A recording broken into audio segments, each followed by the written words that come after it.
ونصلي على رسوله الكريم أما بعد معزز علماء کرام اور طلباء کرام، اللہ رب العالمین نے آپ حضرات کے ساتھ اس عاجز کو پہلی مرتبہ ملاقات کا شرف عطا فرمایا ہے۔ اللہ رب العالمین سے یہ دعا ہے کہ اللہ پاک اس کو قبول و مقبول فرمائیں اور ہم سب کی بخشش اور نجات کا اس کو ذریعہ بنائیں۔ دین کے ادارے میں آپ طالب علم ہیں اور دین کی تعلیم دے رہے ہیں، خوش نصیب ہیں۔ یہ دین اللہ کی طرف سے ہمیں ایک بڑا تحفہ ملا ہے، دین اسلام۔ دین کسی کا محتاج نہیں، ہم سب اسی دین کے محتاج ہیں۔ دنیا کی کوئی چیز ایسی نہیں ہے کہ بندہ اس کو خود بخود سمجھ لے۔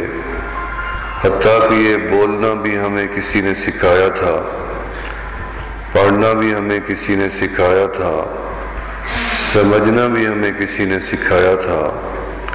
وہ پہلی گود، پہلا مدرسہ ماں تھی، جس کی گود میں ہم نے یہ ساری تربیت پائی۔ ماں ہی نے بتایا تھا کہ یہ باپ ہے، اس کو ابا بولو، یہ بھائی ہے، اس کو بھائی بولو، بھیا بولو، یہ چچا ہے، اس کو چچا بولو۔ یعنی ماں نے ہی یہ شعور دماغ میں بٹھایا تھا۔ یہ رشتے اور رشتوں کا تعارف ماں نے، اور اسی طرح اللہ کا تعارف بھی ماں باپ نے کروایا کہ ہمیں کس نے پیدا کیا؟ اللہ نے۔ اور اللہ کہاں ہے؟ آسمانوں سے اوپر عرش بری پہ۔ یہ ساری باتیں بچپن میں آقا علیہ السلام نے فرمایا کہ جو ماں باپ اپنے اولاد کو پہلی مرتبہ لفظ اللہ زبان سے کہلوانے میں کامیاب ہو جاتے ہیں، اس کے بدلے میں رب ذوالجلال ان دونوں والدین کی خطاؤں کو مکمل معاف فرما دیتے ہیں۔ آقا علیہ السلام کا فرمان ہے کہ سب سے پہلے تم بچے کے شعور میں اللہ کا تعارف ڈالو۔ جیسے ہی بچہ شعور پکڑے، سب سے پہلے اسے بتاؤ کہ اللہ وحدہ لا شریک ہے۔ اس کے بعد میری محبت یعنی آقا علیہ السلام کا تعارف کرواؤ۔ اسی لیے ہم دائیں کان میں اور رسول اللہ صلی اللہ علیہ وسلم کے عمل کو دہراتے ہیں کہ آذان اور بائیں کان میں تکبیر کہتے ہیں تو اس کے شعور میں یہ بات چلی جاتی ہے کہ اشہد ان لا الہ الا اللہ واشہد ان محمد رسول اللہ۔ اور اس کے ساتھ ہمارے بڑوں نے اور بھی بات ہمیں سمجھائی کہ جب اذان اور تکبیر اس کے شعور میں ڈال کے ایک شعوری پیغام بھی اندر پہنچ جاتا ہے کہ اب دنیا میں تیرے پاس اتنی وقت ہے جینے کا کہ جتنی تکبیر کے بعد اقامت کا ہوتا ہے، اسی وقت جب امام اللہ اکبر کہتا ہے کتنی دیر لگتی ہے، وقفہ ہوتا ہے، اس کو بیچ کی زندگی سے تعبیر دیا گیا۔ پھر فرماتے ہیں کہ جنازہ، اس کے بعد جنازے کی نماز ہے، تکبیر ہو چکی ہے، اذان ہو چکی ہے، اب جنازے کی نماز کے لیے انتظار ہے، آج ہو یا کل ہو، پرسوں ہو یا سال یا 100 سال کے بعد، بس ہونی نماز جنازہ ہے۔ پھر نماز جنازہ کے بعد قبر ہے، قبر کے بعد دفن کے بعد سورہ بقرہ کا رکوع سرانے اور آخری پاؤں کی طرف پڑھ کے پھر دعا ہے۔ اب یہ اس کا نماز کا عمل جو تھا پورا بندے کے اوپر ہو جاتا ہے۔ اذان بھی ہو گئی، تکبیر بھی ہو گئی، نماز بھی ہو گئی اور اس کے دعا بھی ہو گئی۔ تو اس طریقے سے وہ شعوری جو بات اس کے دماغ میں ڈالی جاتی ہے، اب دنیا نے سائنسی تحقیق نے آ کے بتایا کہ جب بندہ کوئی مرنے لگتا ہے تو موت سے پہلے اس کا شعور اس وقت بیدار ہو جاتا ہے جو پہلی گھڑی شعور کی تھی، واپس وہاں پہنچ جاتا ہے۔ اسی لیے اس واپسی کے ساتھ ہی اس کے دماغ شعور کا اور شیطان کا آپس میں مقابلہ بھی شروع ہو جاتا ہے۔ شیطان اپنی طرف دعوت دیتا ہے کہ کہ تم اس کرب سے نجات پا سکتے ہو، اگر میری مدد تمہیں ضرورت ہے تو میری طرف ہاتھ کرو تو میں تمہاری مدد کروں۔ لیکن اس کے شعور میں جو اللہ کا نام ہم نے ڈالا تھا یا ہمارے کانوں میں ڈالا گیا تھا، وہ شعور اور وہ اللہ کی رحمت اور اللہ کے نام کی طاقت اتنی قوی ہوتی ہے کہ اس وقت وہ اتنی بیدار ہوتی ہے، حالانکہ اس کے پاس وقفہ نہیں ہے سوچنے کا، کیونکہ روح تو حلق میں آ کے خرخر کر رہی ہے اور نکلنے کے قریب ہے۔ تو جب یہ آخری 2-4 سانسوں میں اس نے فیصلہ دینا تھا، اس وقت اس کا شعور جو بچپن میں اس کے کان میں اللہ کا نام آیا تھا، وہ اسی وقت اللہ پکارتا ہے یا اللہ اکبر کہتا ہے یا سبحان اللہ کہتا ہے، یا اگر اس نے ساری زندگی لا الہ الا اللہ کا ورد کیا، جیسے ابھی آپ سن رہے تھے لا الہ الا حضرت مجذوب رحمت اللہ علیہ کا کلام، ماشاءاللہ اللہ ان کے درجات بلند کرے۔ جب بھی کوئی پڑھتے ہیں یا سناتے ہیں تو پھر ہماری روحانیت تازہ ہو جاتی ہے۔ فرمایا کہ جب وہ لا الہ الا اللہ ورد کرتا ہے، شیطان تو ناکام ہو جاتا ہے، لیکن یہ کامیاب ہو کے بندہ سیدھا جنت میں چلا جاتا ہے۔ کہ آقا علیہ الصلوۃ والسلام نے بتایا کہ من کان آخر کلامہ لا الہ الا اللہ دخل الجنہ، جس کے آخری وقت میں زبان سے یہ کلمات نکل آئے، یہ بندہ سیدھا جنت میں چلا جائے گا۔ اسی لیے فرمایا افضل الذکر لا الہ الا اللہ محمد رسول اللہ، افضل ذکر، سب سے بڑا ذکر میرے اللہ کو اس کے نام مبارک سے پکارنا ہے۔ اسی لیے قرآن پاک کے اندر بھی ارشاد ہوا کہ وَلَا ذِكْرُ اللَّهِ اکبر، سب سے بڑا ذکر اللہ کو اس کے نام مبارک سے پکارنا ہے۔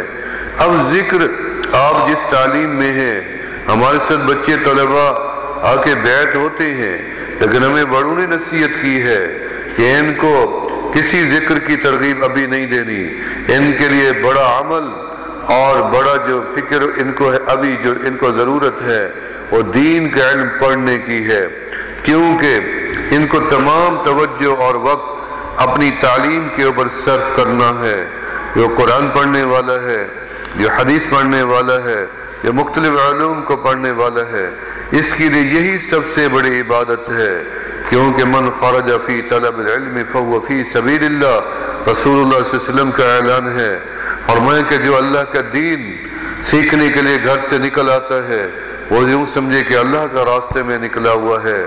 پتہ ہی نہیں ہے تمہیں کہ رب نے تمہیں کیا مقام دیا ہے کہ فرشتے تمہارے پاؤں کے آگے پار بچھاتے رہتے ہیں اور سعادت محسوس کرتے ہیں، اور شیطان بھی مکمل طلباء کے پیچھے لگا ہے۔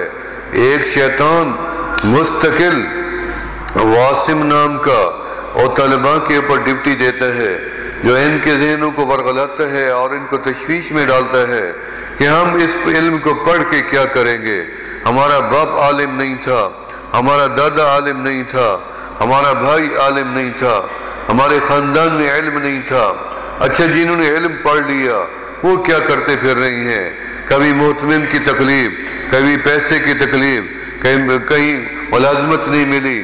تو اس طرح سے شیطان کہتا ہے اس سے بہتر تھا انجینئر بن جانا، ڈاکٹر بن جانا، دماغ تو پورا تھا، اچھا ہوتا کہ میں دنیا میں ایک مقام حاصل کر لیتا۔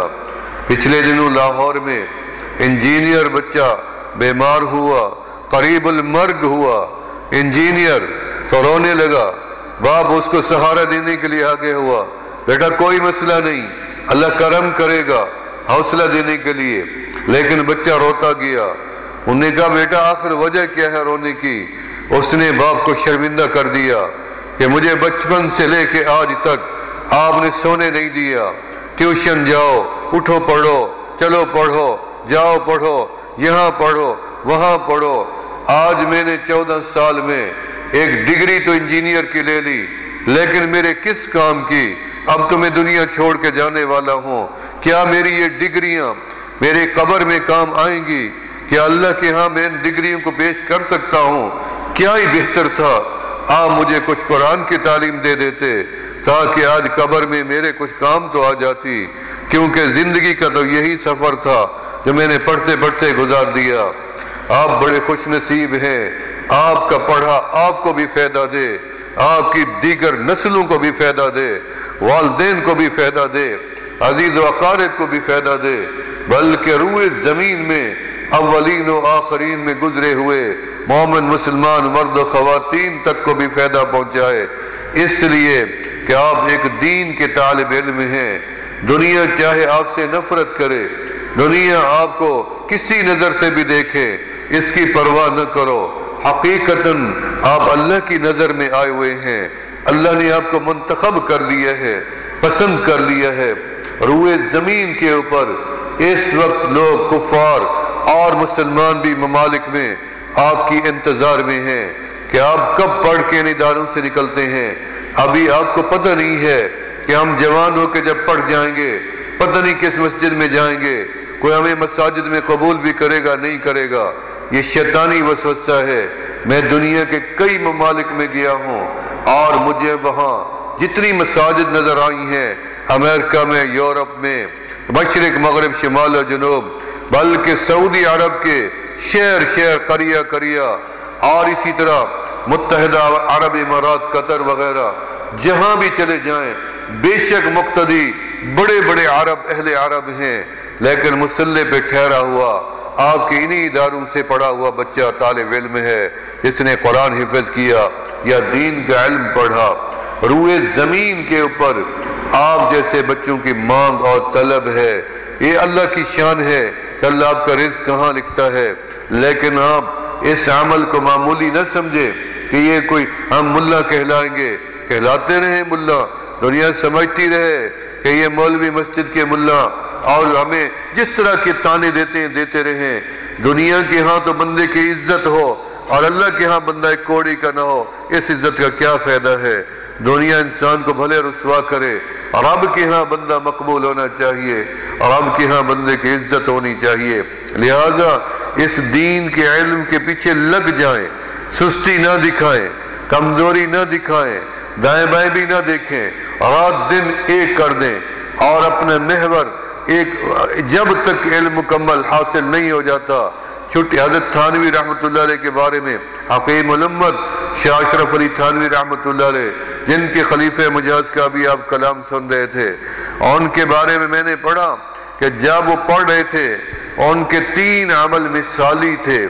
ایک یہ تھا کہ پورا سال مدرسے سے چھٹی نہیں کرتے تھے، باوجود چھٹی ملنے کے چھٹی خود لیتے ہی نہیں تھے، اور دوسرا عمل یہ تھا کہ جتنی رابطے کے لیے ان کے پاس خطوط آتے تھے والدین کے، دوستوں کے، عزیز و اقارب کے، ان کو کھول کے نہیں پڑھتے تھے، بلکہ ان کو ایک مٹکا رکھا تھا یا بکسا تھا، اس کے اندر ڈال دیتے تھے، ڈھکنا بند کر دیتے تھے۔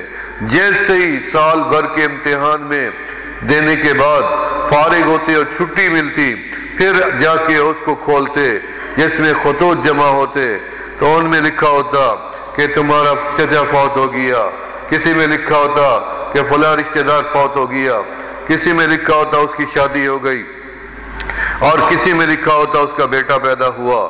تو اس طریقے کی خوشی اور غمی کی خبریں اس کے اندر ملی جلی۔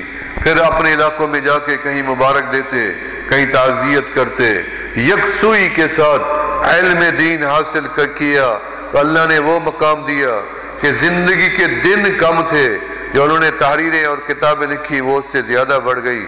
آج بھی ان کا عظیم تحفہ جو بہشتی زیور ہے وہ دنیا کے اندر اتنی مقبول ہے، کئی زبانوں میں چھپا ہے۔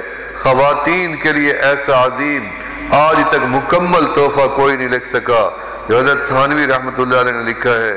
تو میں آپ کو یہی بات سمجھاؤں گا جو ہمیں بڑوں نے سمجھائی ہے۔ ایک مرتبہ حضرت تھانوی رحمۃ اللہ علیہ نے دارالعلوم دیوبند کے مدرسوں کی دستار بندی، طلباء کی دستار بندی کروائی، تو اس میں ان کو ایک نصیحت بھی فرمائی کہ تم اب عالم بن گئے ہو، خیال کرنا تمہاری نظر تنخواہ اور پیسے پہ نہیں ہونی چاہیے کہ میں اس جگہ جاؤں گا جہاں مجھے اچھا تنخواہ ملے گی، معاوضہ ملے گا امامت خطابت کا، تو یہ تمہاری سوچ غلط ہوگی۔ انہوں نے ایک مثال دی، فرمایا کہ بادشاہ عادل اپنا سخاوت کا اعلان کرے اور لوگوں کو سخی بن کے ہدیے دینے لگے، کسی کو گھوڑا دے دے اور کسی کو گدھا دے دے اور کسی کو سونا دے، اور کسی کو چاندی دے، کسی کو دینار و درہم دے۔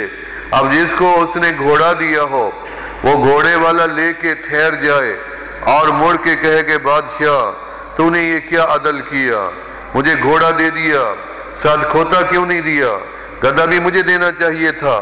حالانکہ بادشاہ کا عدل تھا کہ اس نے کسی کو کچھ دینا تھا اور کسی کو کچھ دینا تھا۔